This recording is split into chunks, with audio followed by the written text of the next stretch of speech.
Olá, aqui é Ricardo Câncio Santos para o trilhacerta.com. Eu volto para comentar a dúvida do Augusto. O Augusto, ele coloca que na minha última resposta eu abordei a questão, deixa eu passar esse ônibus aí, senão a gente não vai ouvir nada, né, gente? Aproveitar esse momento aí para vocês verem esse cenário lindo de Salvador, que eu vim dar uma caminhada e estou aproveitando para tirar uma dúvida de vocês. Então, a questão toda seria a seguinte, onde você, no atual momento, você tem queda no preço dos imóveis, né? Então o preço está em queda. O problema todo é que quando você vai realizar um financiamento, esse financiamento ele vai acontecer a elevadas taxas de juros. Então, qual seria o problema disso? E que o Augusto coloca? O Augusto coloca o seguinte: olha, Ricardo, por que a gente não aproveita que os preços dos imóveis estão em queda? A gente não realiza uma compra e lá na frente a gente troca essa taxa de financiamento, a gente realiza uma portabilidade. Muitos de vocês não conhecem, por isso que eu gostaria de abordar um pouco mais sobre esse assunto, que é algo importante e que é válido para que a gente faça o sistema trabalhar a nosso favor. Por que isso? Porque existe uma modalidade que seria a troca de taxa de juros, na realidade, né? Isso é algo recente, da mesma forma que você troca uma linha telefônica, você está em uma empresa de telefonia, você vai para outra, se aquele pacote for melhor, você pode fazer isso também em relação às taxas de juros vigentes. Então vamos supor, eu estou ansioso, eu quero comprar um imóvel, por exemplo, e o preço caiu bastante para o que era, acho interessante no momento, mas eu estou pagando uma alta taxa de juros. Eu desconheço que essas taxas de juros estão elevadas, eu não frequento o grupo da gente e vocês não estão a par dessa informação. Uma vez que eu realizei minha ansiedade, eu fiz a compra e eu percebo lá na frente, daqui a um ano, que essa taxa de juros está elevada, né? Houve uma queda na taxa de juros implementada pelo BC, ou a razão qualquer. Então o que é que eu faço? Eu posso usar a portabilidade. Como é que eu faço isso? De uma forma bem simples.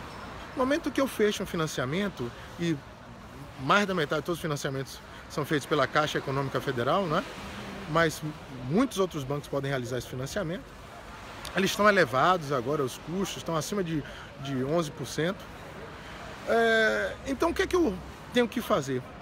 Eu vou à minha agência, eu pego meu número de contrato, eu peço isso, né? O número de contrato, a taxa de custo efetivo do meu empréstimo, os números de parcelas, né?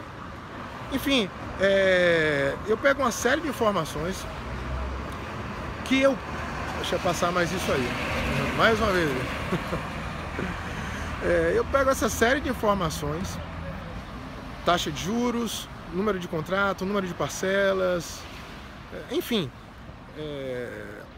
eu informo ao meu gerente de banco que eu quero realizar a portabilidade, que eles estão cobrando taxas de juros altíssimas para mim, por exemplo. No momento que eu faço isso, o próprio banco já vai ser tentado a fazer uma contraproposta para mim, né? Só o simples fato de eu estar fazendo isso. Enfim, no primeiro momento, se ele não fizer, eu pego esse papel. Ele tem até um ano, um ano não, tem até um dia para me entregar essa informação. Caso o meu gerente não demore para fazer isso, eu posso dar uma queixa na ouvidoria do banco ou no próprio Banco Central. Geralmente na ouvidoria eles resolvem isso. Pego esse documento, levo para alguns bancos ou um outro banco e me informo se eu posso fazer a portabilidade e quais seriam as vantagens que eu teria. Basicamente, a vantagem eles vão comprar minha dívida na mão desse banco e eles não podem alongar minha dívida, eu não posso alongar minha dívida, eu não posso pedir serviços adicionais ou tomar mais empréstimo, eu não posso fazer nada disso. O que eu posso fazer é diminuir a minha taxa de juros vigente. Então, o banco ele vai fazer uma proposta, eu pego essa proposta do banco, levo para o meu outro banco, o banco antigo, e o meu banco antigo, ele vai ter até 5 dias para fazer uma contraproposta, ou ele é obrigado por lei a permitir que eu migre para esse novo banco. Nessa migração que eu fizer, eu posso estar com a dívida de, dar um exemplo, de 30 parcelas a 600 por mês, eu posso ter esse custo baixado agora de 30 parcelas para 500 por mês. Por quê? Porque na realidade o que está incidindo é uma taxa de juros diferente. O principal é o mesmo. mas a taxa de juros por meio da portabilidade ela é alterada. Então, claro que você tem que prestar atenção se o banco que você está saindo, ele não vai querer tirar nenhum serviço seu. E se ele quiser, isso é legal, então você tem que denunciar. Se ele fizer uma contraproposta, você aceitar ficar,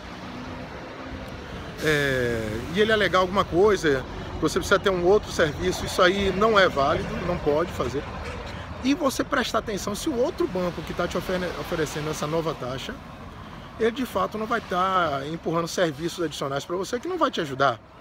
E nesse processo de migração da sua dívida para uma nova instituição, se taxas ilegais não vão estar sendo cobradas. Então, isso você tem que estar prestando atenção. É importante a gente entender o que está acontecendo. A gente só ganha realmente e só perde menos, ou enfim, a forma que você queira julgar isso aí, quando você está lidando com o sistema, se você presta atenção e você sabe o que você está fazendo, né?